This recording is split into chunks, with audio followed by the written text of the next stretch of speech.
आइए मित्रों, आज हम आपसे चर्चा करेंगे मंगला गौरी व्रत के विषय में। अगर आपने हमारे चैनल को लाइक और सब्सक्राइब नहीं किया है तो आपसे निवेदन है, कृपया चैनल को लाइक और सब्सक्राइब अवश्य करें। श्रावण मास में जितने भी मंगलवार आए उन दिनों यह व्रत करके मंगला गौरी का पूजन करना चाहिए। इसमें मंगलवार को गौरी का पूजन किया जाता है, इसलिए यह मंगला गौरी व्रत कहलाता है। यह व्रत विवाह के बाद प्रत्येक स्त्री को 5 वर्षों तक करना चाहिए। इसे प्रत्येक श्रावण मास के प्रत्येक मंगलवार को करना चाहिए। विवाह के बाद प्रथम श्रावण में, पीहर में तथा अन्य 4 वर्षों में पति गृह में यह व्रत किया जाता है। विधान: प्रातःकाल स्नान आदि नित्य कर्मों से निवृत्त हो, नवीन शुद्ध वस्त्र पहनकर, रोली का तिलक लगाकर, पूर्वाभिमुख या उत्तराभिमुख हो, पवित्र आसन पर बैठकर निम्न संकल्प करना चाहिए। मम पुत्र पौत्र सौभाग्य वृद्धये श्री मंगला गौरी प्रीत्यर्थम 5 वर्ष पर्यंतम मंगला गौरी व्रत महम करिष्ये। ऐसा संकल्प कर एक शुद्ध एवं पवित्र आसन, पाटा आदि पर भगवती मंगला गौरी की मूर्ति की प्रतिष्ठा करनी चाहिए।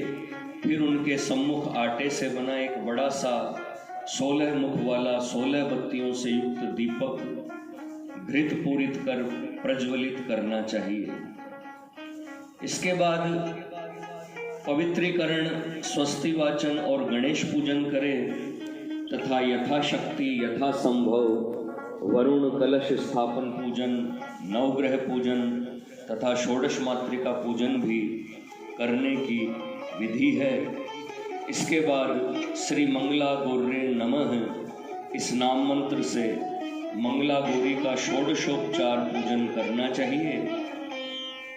मंगला गौरी की पूजा में 16 प्रकार के पुष्प, 16 मालाएं, 16 वृक्षों के पत्ते, 16 दुर्वादल,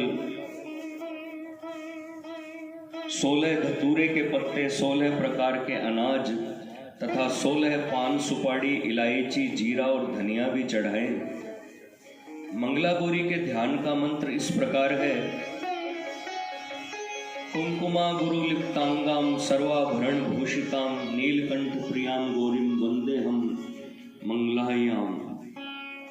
क्षमा प्रार्थना तथा प्रणाम के अनंतर मंगला गौरी को विशेष अर्घ्य प्रदान करना चाहिए। व्रत करने वाली स्त्री तांबे के पात्र में जल, गंध, अक्षत, पुष्प, फल, दक्षिणा और नारियल रखकर तांबे के पात्र को दाहिने हाथ में लेकर निम्न मंत्र का उच्चारण कर विशेष अर्घ्य दे। पूजा संपूर्णतार्थम तो गंध पुष्पाक्षते सह विशेषार्घ्यम मया दत्तम मम सौभाग्य हेतवे श्री मंगला गौर्ये नमः कहकर अर्घ्य दें और प्रणाम करें। पूजन के अनंतर बांस के पात्र में सौभाग्य द्रव्य के साथ लड्डू, फल, वस्त्र के साथ ब्राह्मण को वायन दान करना चाहिए तथा निम्न मंत्रों को पढ़ना चाहिए। अन्न कंचुकी संयुक्तम सर्ववस्त्र फल दक्षिणम वायनम गौरी विप्राय ददामि प्रीतये तव सौभाग्यम आरोग्यम कामनाम सर्व संपत्ति समृद्धये गौरी गिरीश तुष्ट्यर्थम वायनम ते ददाम्यहम। इसके बाद व्रतकर्त्री को अपनी सासू जी के चरण स्पर्श कर उन्हें 16 लड्डुओं का वायन देना चाहिए। फिर 16 मुख वाले दीपक से आरती करें, रात्रि जागरण करें तथा प्रातःकाल किसी तालाब या नदी में गौरी का विसर्जन कर देना चाहिए। इस व्रत की कथा इस प्रकार है कुंडिन नगर में धर्मपाल नाम का एक धनी सेठ रहता था।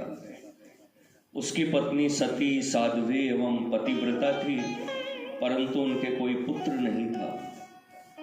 सब प्रकार के सुखों से समृद्ध होते हुए भी वे दंपति बड़े दुखी रहा करते थे। उनके यहाँ एक जटा रुद्राक्ष मालाधारी भिक्षुक प्रतिदिन आया करते थे। सेठानी ने सोचा कि भिक्षुक को कुछ धन आदि दे दें, संभव है इसी पुण्य से मुझे पुत्र प्राप्त हो जाए।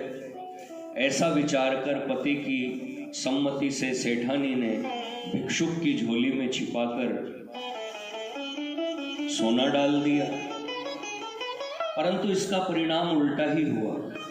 भिक्षुक अपरिग्रह व्रत थे। उन्होंने अपना व्रत भंग जानकर सेठ सेठानी को संतानहीनता का शाप दे डाला।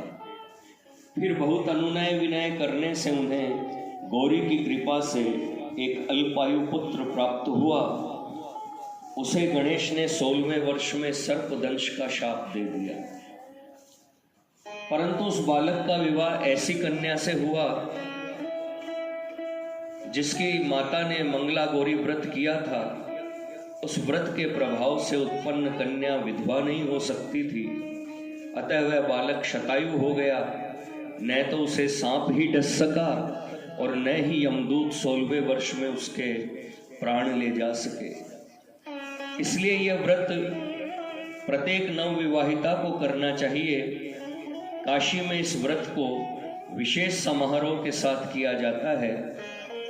उद्यापन विधि 4 वर्ष श्रावण मास के 16 या 20 मंगलवारों का व्रत करने के बाद इस व्रत का उद्यापन करना चाहिए, क्योंकि बिना उद्यापन के व्रत निष्फल होता है। व्रत करते हुए जब 5वां वर्ष प्राप्त हो तब श्रावण मास के मंगलवारों में से किसी भी मंगलवार के दिन उद्यापन करें। आचार्य का वर्ण कर सर्वतोभद्र मंडल बनाकर उसमें यथाविधि कलश की स्थापना करें तथा कलश के ऊपर यथाशक्ति मंगला गौरी की स्वर्ण मूर्ति की स्थापना करें। तदनंतर गणेश आदि के स्मरण पूर्वक श्री मंगला गौर्ये नमः इस नाम मंत्र से गौरी की यथा लब्धोपचार पूजा कर 16 दीपकों से आरती करें। मंगला गौरी को सभी सौभाग्य द्रव्यों को अर्पित करना चाहिए। दूसरे दिन यथासंभव हवन करवाएं और 16 सपत्नीक ब्राह्मणों को पायस आदि का भोजन कराकर संतुष्ट करें और उत्तम वस्त्र तथा सौभाग्य पिटारी का दक्षिणा के साथ दान करें। इसी प्रकार अपनी सास जी के पांव छूकर उन्हें चांदी के एक बर्तन में 16 लड्डू, आभूषण, वस्त्र तथा सुहाग पिटारी दें। अंत में सबको भोजन कराकर स्वयं भी भोजन करें। इस प्रकार व्रत पूर्वक उद्यापन करने से वैधव्य की प्राप्ति नहीं होती।